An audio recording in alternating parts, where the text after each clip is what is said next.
حمد صرف اس ذات باری تعالی کے لیے مخصوص ہے جو مالک یوم جزا ہے اور عقل کی رسائی سے بہت دور ہے اور پوشیدہ سے پوشیدہ راز اس سے پوشیدہ نہیں۔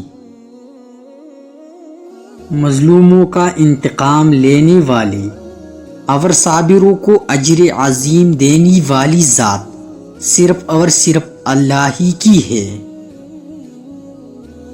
اللہ کے حکم کے مطابق کسی سائل کو کبھی محروم نہ کرو، مفلسوں اور حاجت مندوں کی مدد کرو، اس طرح کہ کسی کو پتہ بھی نہ چلے۔ اللہ چونکہ نیکی کرنے والے بندے کو پسند فرماتا ہے، اس لیے اللہ کی خوشنودی کی خاطر لوگوں کا ہمیشہ خیال رکھو، ان کے کام آؤ۔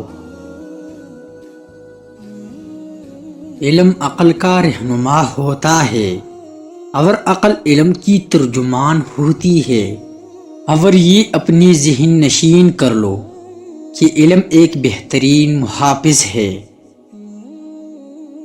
جو بندہ رات کے کچھ حصے کو علم حاصل کرنے میں گزارتا ہے، میری رائے میں وہ ساری رات جاگنے یعنی شب بیداری سے بہتر ہے۔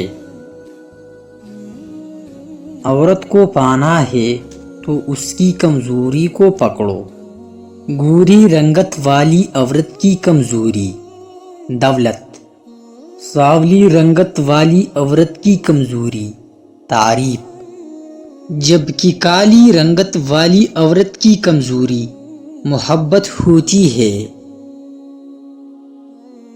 بانٹنے سے خوشی اس طرح بڑھتی ہے جس طرح زمین میں بویا ہوا بیج فصل کاٹتا ہے۔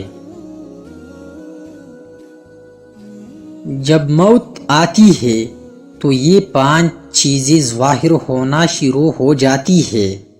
طبیب بیوقوف بن جاتا ہے، دوا اپنا نفع پہنچانے میں اپنا اثر کھو دیتی ہے، روغن بادام خشکی پیدا کر دیتا ہے، ہرڑ سے قبض ہو جاتی ہے، شفا کے سارے اسباب موت کے سبب بن جاتی ہے۔ جو انسان اپنی ارادے کا پکا ہو وہ دنیا کو اپنی مرضی کے مطابق ڈال سکتا ہے اور اپنی منزل کو حاصل کر سکتا ہے۔ جو اپنی دماغ پر قابو رکھ لیتا ہے وہ ہر چیز کو حاصل کرنے کی ہمت رکھتا ہے۔